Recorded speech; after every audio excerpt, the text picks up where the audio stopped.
ਅਗਲੀ ਗੱਲ ਕਰੀਏ ਆਪਾਂ, ਉਹ ਵੀ ਪੰਥਕ ਮਾਮਲਾ ਹੀ ਆ। ਲੰਘੇ ਦਿਨੀ ਆਪਾਂ ਗੁਰੂ ਨਾਨਕ ਦੇਵ ਯੂਨੀਵਰਸਿਟੀ ਦੇ ਵੀਸੀ ਦੀ ਇੱਕ ਵੀਡੀਓ ਦੇ ਹਵਾਲੇ ਦੇ ਨਾਲ ਇਹ ਚਰਚਾ ਕੀਤੀ ਸੀ ਵੀ ਉਹ ਕਿਸ ਤਰੀਕੇ ਦੇ ਨਾਲ, ਕਿਹੜੀ ਪਾਵਰ ਦੇ ਤਹਿਤ ਜਾਂ ਕਿਹੜੇ ਸੰਵਿਧਾਨ ਦੇ ਤਹਿਤ ਜਾਂ ਕਿਹੜੇ ਕੋਈ ਐਕਟ ਦੇ ਤਹਿਤ ਉਹ ਰਿਪੋਰਟ ਪੇਸ਼ ਕਰ ਰਹੇ ਨੇ, ਮੋਹਨ ਭਾਗਵਤ ਦੇ ਮੂਹਰੇ ਖੜੇ ਹੋ ਕੇ ਜਵਾਬਦੇਹ ਉਹਨੂੰ ਹੋ ਰਹੇ ਨੇ।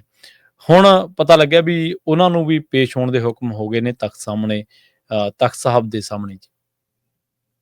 ਬਿਲਕੁਲ, ਇਹਦੇ ਵਿੱਚ ਕੋਈ ਦੋ ਰਾਏ ਨਹੀਂ ਕਿ ਜਿਸ ਦਿਨ ਗੁਰੂ ਨਾਨਕ ਦੇਵ ਯੂਨੀਵਰਸਿਟੀ ਦੇ vice chancellor doctor Karamjit Singh ਹੋਰਾਂ ਦੀਆਂ ਤਸਵੀਰਾਂ, ਉਹ ਵੀਡੀਓ ਜਨਤਕ ਹੋਈਆਂ, ਆਪਾਂ ਉਸ ਦਿਨ ਕਰ ਰਹੇ ਸੀ ਕਿ ਬੋਡੀ ਲੈਂਗੁਏਜ ਕਾਫੀ ਕੁਛ ਕਹਿ ਰਹੀ ਆ, ਉਹਨਾਂ ਦਾ ਤਰੀਕਾਕਾਰ ਕਾਫੀ ਕੁਛ ਕਹਿ ਰਿਹਾ।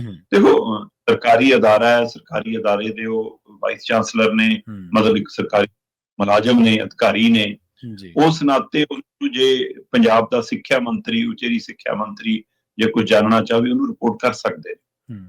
ਜੇ ਉਹ ਸੂਬੇ ਦਾ ਮੁੱਖ ਮੰਤਰੀ ਕੋਈ ਜਾਣਨਾ ਚਾਹਵੇ ਰਿਪੋਰਟ ਕਰ ਸਕਦੇ ਨੇ, ਰਾਜਪਾਲ ਕੋਈ ਜਾਣਨਾ ਚਾਹਵੇ ਰਿਪੋਰਟ ਕਰ ਸਕਦੇ ਨੇ, ਦੇਸ਼ ਦਾ ਸਿੱਖਿਆ ਮੰਤਰੀ, ਦੇਸ਼ ਦਾ ਪ੍ਰਧਾਨ ਮੰਤਰੀ, ਦੇਸ਼ ਦਾ ਰਾਸ਼ਟਰਪਤੀ ਕੋਈ ਜਾਣਨਾ ਚਾਹਵੇ ਰਿਪੋਰਟ ਕਰ ਸਕਦੇ ਨੇ। ਪਰ ਇੱਕ ਸੰਸਥਾ ਦੇ ਮੁਖੀ ਨੂੰ, ਜਿਹਦਾ ਸਰਕਾਰ ਦੇ ਵਿੱਚ ਕੋਈ ਥਾਂ ਨਹੀਂ, ਕਿਸੇ ਵੀ ਸਰਕਾਰ 'ਚ ਕੋਈ ਲੈਣ ਦੇਣ ਨਹੀਂ, ਸਿੱਧੇ ਰੂਪ 'ਚੋਂ ਇੱਕ ਵਿੰਗ ਹੈ, ਇੱਕ ਸੰਸਥਾ ਹੈ, ਤੇ ਉਹਦੀ ਆਪਣੀ ਇੱਕ ਵਿਚਾਰਧਾਰਾ ਹੈ। ਤੇ ਗੁਰੂ ਨਾਨਕ ਦੇਵ ਯੂਨੀਵਰਸਿਟੀ ਦੀ ਵਿਚਾਰਧਾਰਾ ਨਾਲ ਵੀ ਉਹ ਮੇਲ ਨਹੀਂ ਖਾਂਦਾ, ਸਾਡੇ ਸੱਭਿਆਚਾਰ ਸਿਧਾਂਤ ਨਾਲ ਵੀ ਮੇਲ ਨਹੀਂ ਖਾਂਦਾ। ਤੁਸੀਂ ਉਹਨੂੰ ਕਿਸ ਨੁਕਤੇ ਤੋਂ ਰਿਪੋਰਟ ਕਰ ਰਹੇ ਹੋ?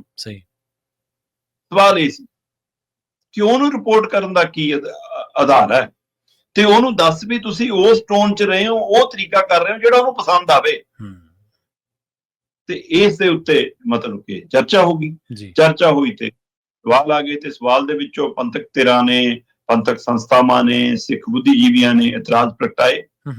ਤੇ ਐਸਜੀਪੀਸੀ ਨੇ ਸਭ ਤੋਂ ਪਹਿਲਾਂ ਐਕਸ਼ਨ ਕੀਤਾ ਕਿ ਜਿਹੜੀ 34 ਮੈਂਬਰੀ ਕਮੇਟੀ ਬਣਾਈ ਸੀ ਐਡਵੋਕੇਟ ਹਰਿੰਦਰ ਸਿੰਘ ਧਾਮੀ ਹੋਰਾਂ ਨੇ ਜਥੇਦਾਰਾਂ ਸੇਵਾ ਮੁਕਤੀ ਔਰ ਨਿਯੁਕਤੀ ਦੇ ਸੰਬੰਧ ਦੇ ਲਈ, ਉਹਦੇ ਵਿੱਚੋਂ ਉਹਨਾਂ ਨੂੰ ਤੇ ਹੁਣ ਗਿਆਨਦੀਪ ਸਿੰਘ ਗੜਗੱਜ ਹੋਰਾਂ ਦੇ ਹੁਕਮਾਂ ਹੇਠ ਸਕੱਤਰੇਤ ਵੱਲੋਂ, ਸ਼੍ਰੀ ਅਕਾਲ ਤਖ਼ਤ ਸਾਹਿਬ ਦੇ ਸਕੱਤਰੇਤ ਵੱਲੋਂ ਇੱਕ ਆਦੇਸ਼ਨੁਮਾ ਚਿੱਠੀ ਜਾਰੀ ਹੋ ਗਈ ਹੈ, ਜਿਸ 'ਚ ਕਿਹਾ ਗਿਆ 15 ਦਿਨਾਂ ਦੇ ਅੰਦਰ ਅੰਦਰ ਗੁਰੂ ਨਾਨਕ ਦੇਵ ਯੂਨੀਵਰਸਿਟੀ ਦੇ vice chancellor doctor Karamjit Singh ਨਿੱਜੀ ਤੌਰ ਤੇ ਆਪਣਾ ਸਪਸ਼ਟੀਕਰਨ ਦੇਣ।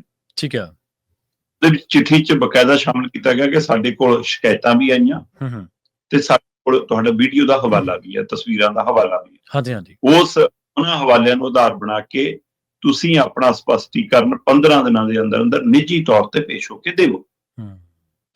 ਹੁਣ ਅਜੇ ਤੱਕ ਮਤਲਬ ਮੈਂ ਕੱਲ ਦੇਰ ਰਾਤ ਤੱਕ ਜਦੋਂ ਭਾਰਤੀ ਸਮੇਂ ਅਨੁਸਾਰ ਦੇਖ ਰਿਹਾ ਸੀਗਾ, ਮੈਂ ਸਵੇਰੇ ਤਾਂ ਨਹੀਂ ਦੇਖਿਆ, ਉਸ ਸਮੇਂ ਤੱਕ ਮੈਨੂੰ ਡਾਕਟਰ ਕਰਮਜੀਤ ਸਿੰਘ ਹੋਰਾਂ ਦਾ ਕੋਈ ਇਹਦੇ ਤੇ ਜਵਾਬ, ਅਜੇ ਕੋਈ ਟਿੱਪਣੀ, ਕੋਈ ਬਿਆਨ, ਵੀ ਹਾਂ ਜਾਂ ਨਾ ਦਾ ਕੋਈ ਮੈਨੂੰ ਲੱਭਿਆ ਨਹੀਂ ਕਿਤੋਂ ਹਾਲੇ।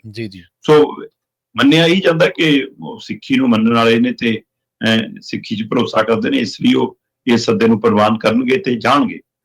ਪਰ ਅਜੇ ਇਹ ਪੱਖ ਆਉਣਾ ਬਾਕੀ ਹੈ। ਪਰ ਇਸ ਹੁਕਮਾਂ ਦੇ ਨਾਲ ਇੱਕ ਨਵੀਂ ਚਰਚਾ ਜ਼ਰੂਰ ਤੁਰੀ ਹੈ।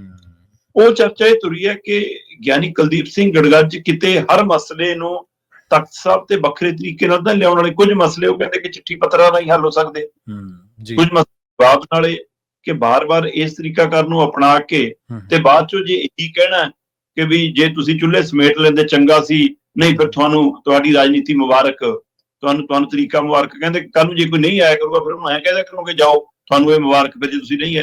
ਕਿ ਅਕਾਲ ਤਖ਼ਤ ਸਾਹਿਬ ਦਾ ਰੁਤਬਾ, ਉਹਦੀ ਮਹਾਨਤਾ ਹੀ ਬਹਾਲ ਰੱਖਣ ਦੇ ਹਵਾਲੇ ਨਾਲ ਵੀ ਚਰਚਾ ਤੁਰੀ ਹੈ ਕਿ ਹਰ ਮਸਲਾ ਜੇ ਐਂ ਰਾਜਨੀਤਿਕ ਤੌਰ ਤੇ ਪੇਸ਼ ਕਰਨਾ ਜਾਂ ਆਪਣੀ ਇਹ ਵੀ ਤਰੀਕਾ, ਜਦੋਂ ਕਿ ਇਹ ਵੱਡੀ ਭੁੱਲ ਹੈ ਡਾਕਟਰ ਕਰਮਜੀਤ ਸਿੰਘ। ਉਸ ਨੁਕਤੇ ਤੇ ਜੇਕਰ ਉਹਨਾਂ ਨੂੰ ਬੁਲਾਇਆ ਜਾ ਰਿਹਾ ਤਾਂ ਉਹਦੇ ਵਿੱਚ ਕੋਈ ਗੁਨਾਹ ਨਹੀਂ ਹੈ।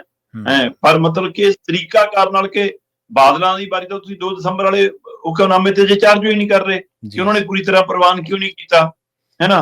ਤੁਸੀਂ ਕਹਿੰਦੇ ਹਰਪ੍ਰੀਤ ਸਿੰਘ ਨੂੰ ਤੱਕ ਤੁਸੀਂ ਜਥੇਦਾਰ ਰਹੇ ਸੀ, ਚੰਗਾ ਰਹਿੰਦੇ, ਤੁਸੀਂ ਨਾ ਜਾਂਦੇ ਉੱਧਰ, ਪਰ ਤੁਸੀਂ ਉਸ ਧਿਰ ਨੂੰ ਤਾਂ ਪੁੱਛਿਆ ਹੀ ਨਹੀਂ ਜਿਹਨਾਂ ਨੂੰ ਜਥੇਦਾਰੀ ਤੋਂ ਹਟਾਇਆ, ਧਰਮ ਤਾਂ ਉਹਨਾਂ ਨੂੰ ਕਰਨਾ ਸੀ। ਇਸ ਲਈ ਉਹ ਕਹਿੰਦੇ ਤੇ ਇਹ ਰਾਜਨੀਤੀ ਉਹ ਤਾਂ ਨਹੀਂ ਸਿਰਫ ਹੋ ਰਹੀ, ਜਾਂ ਆਪਣੇ ਆਪ ਨੂੰ ਦਿਖਾਉਣ ਦਾ ਮੌਕਾ ਜਿਹੜਾ ਵੀ ਮਿਲੇ ਉਹਦੇ ਪਰ ਪੇਸ਼ ਕਰਨ ਦਾ ਤਰੀਕਾ ਤਾਂ ਨਹੀਂ ਕਿ ਅਕਾਲ ਤਖ਼ਤ ਸਾਹਿਬ ਦੀ ਫਸੀਲ ਤੋਂ ਦੇਖੋ ਮੈਂ ਫੈਸਲੇ ਪੜ੍ਹ ਰਿਹਾ। ਸੋ ਇਸ ਨੂੰ ਲੈ ਕੇ ਕਈ ਪੰਥਕ ਧਿਰਾਂ 'ਚ ਚਰਚਾ। ਸੋ ਉਸ ਚਰਚਾ ਦੇ ਹਵਾਲੇ ਦੇ ਦਰਮਿਆਨ ਇਹ ਦੇਖਣ ਵਾਲੀ ਗੱਲ ਹੋਏਗੀ ਕਿ ਡਾਕਟਰ ਕਰਮਜੀਤ ਸਿੰਘ 15 ਦਿਨਾਂ ਦੇ ਅੰਦਰ ਅੰਦਰ ਨਿੱਜੀ ਤੌਰ ਤੇ ਪੇਸ਼ ਹੋ ਕੇ ਆਪਣਾ ਸਪਸ਼ਟੀਕਰਨ ਕੀ ਦਿੰਦੇ।